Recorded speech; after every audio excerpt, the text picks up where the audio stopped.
এই মুহূৰ্তত লৈছো এক গুৰুত্বপূৰ্ণ খবৰ। এতিয়াৰে পৰা হিন্দু ধাৰ্মিক স্থানসমূহলৈ নিব নোৱাৰিব মোবাইল ফোন। মন্দিৰ পৰিসৰৰ ভিতৰত নিব নোৱাৰিব মোবাইল ফোন।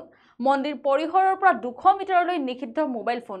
যেহেতুকে দেখা যায় মন্দিৰৰ ভিতৰলৈ মোবাইল নি ৰিলস বা ফটো মৰা হয়, সেই ক্ষেত্ৰত এতিয়া নিষিদ্ধ ঘোষণা কৰিছে। এই সন্দৰ্ভত জনাই যাম বিতং তথ্য। হিন্দুৰ ধাৰ্মিক স্থানসমূহলৈ নিব নোৱাৰিব মোবাইল ফোন। মন্দিৰ পৰিসৰৰ ভিতৰত নিব নোৱাৰিব মোবাইল ফোন। মন্দিৰৰ পৰিসৰৰ পৰা 200 মিটাৰলৈ নিষিদ্ধ মোবাইল ফোন। কেদাৰনাথ, বদ্ৰীনাথ, যমুনোত্ৰী, গংগোত্ৰীত নিষিদ্ধ। উত্তৰাখণ্ডৰ মুখ্য সচিব ৰাধা ৰাতুৰীয়ে জাৰি কৰে এই নিৰ্দেশনা।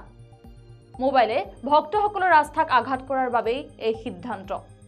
আৰু আমি জনাই গৈছো যেহেতু হিন্দুৰ ধাৰ্মিক স্থানসমূহলৈ নিব নোৱাৰিব এতিয়াৰে পৰা মোবাইল ফোন। আৰু বহু ক্ষেত্ৰত আসলতে দেখা যায় যে মন্দিৰ বা হিন্দু ধাৰ্মিক স্থানসমূহলৈ যোৱাৰ পাছত বহু লোকে আসলতে মোবাইল ফোন ব্যৱহাৰ কৰে। মোবাইল ফোন ভিতৰলৈ লৈ গৈ আসলতে সেলফি বা ৰিলস বনোৱা দেখা যায়। কিন্তু এতিয়াৰ পৰা সেইসমূহ কৰিব নোৱাৰিব, কাৰণ মন্দিৰৰ পৰিসৰৰ পৰা 200 মিটাৰলৈ নিষিদ্ধ কৰা হৈছে মোবাইল ফোন। কেদাৰনাথ, বদ্ৰীনাথ, যমুনোত্ৰী, গংগোত্ৰীত এই মোবাইল ফোন আসলতে নিষিদ্ধ কৰা হৈছে। উত্তৰাখণ্ডৰ যি মুখ্য সচিব ৰাধা ৰাতুৰীয়ে জাৰি কৰিছে এই নিৰ্দেশনা। মোবাইলে ভক্তসকলৰ যি আস্থাক আঘাত কৰাৰ বাবে আসলতে এই সিদ্ধান্ত গ্ৰহণ কৰিছে।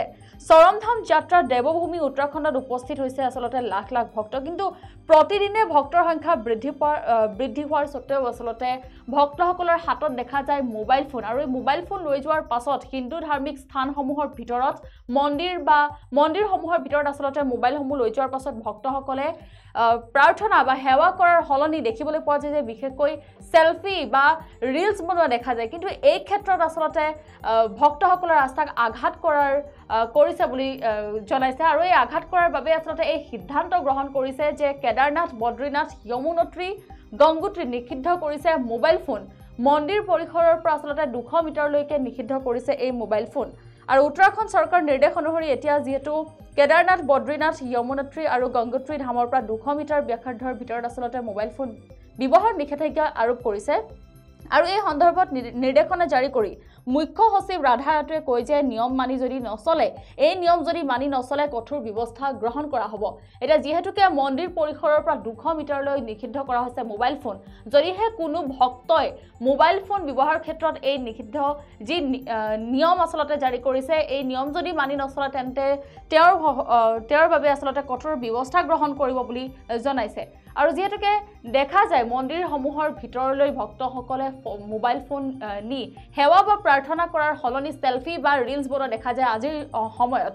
গতিকে এই ক্ষেত্ৰত এতিয়া উত্তৰাখণ্ডৰ মুখ্য সচিব ৰাধা ৰাতুৰীয়ে এক বিশেষ নিৰ্দেশনা জাৰি কৰিছে। মোবাইল ফোনে ভক্তসকলৰ আস্থাক আঘাত কৰাৰ বাবে এই সিদ্ধান্ত গ্ৰহণ কৰিছে বুলি জনাইছে। মন্দিৰ পৰিসৰৰ পৰা 200 মিটাৰলৈ নিষিদ্ধ কৰিছে মোবাইল ফোন। উত্তৰাখণ্ডৰ মুখ্য সচিব ৰাধা ৰাতুৰীয়ে এই নিৰ্দেশনা গ্ৰহণ কৰিছে আৰু লগতে জনাইছে যে ভক্তসকলৰ যি বিশ্বাস, এই বিশ্বাসক আঘাত দিয়াৰ হেতুকে আসলতে দিছে। আৰু এই হেতুকে আসলতে এই সিদ্ধান্ত গ্ৰহণ কৰিছে। মন্দিৰ পৰিসৰৰ ভিতৰলৈ এতিয়াৰে পৰা নিব নোৱাৰিব মোবাইল ফোন। মন্দিৰ পৰিসৰৰ পৰা 200 মিটাৰলৈ নিষিদ্ধ কৰিছে মোবাইল ফোন। উত্তৰাখণ্ডৰ মুখ্য সচিব ৰাধা ৰাতুৰীয়ে এই নিৰ্দেশনা জাৰি কৰিছে আৰু জনাইছে যে মোবাইল ফোনে আসলতে ভক্তসকলৰ আস্থাক আঘাত কৰিছে। আৰু সেই হেতুকে আসলতে এই সিদ্ধান্ত গ্ৰহণ কৰিছে উত্তৰাখণ্ডৰ মুখ্য সচিব ৰাধা ৰাতুৰীয়ে।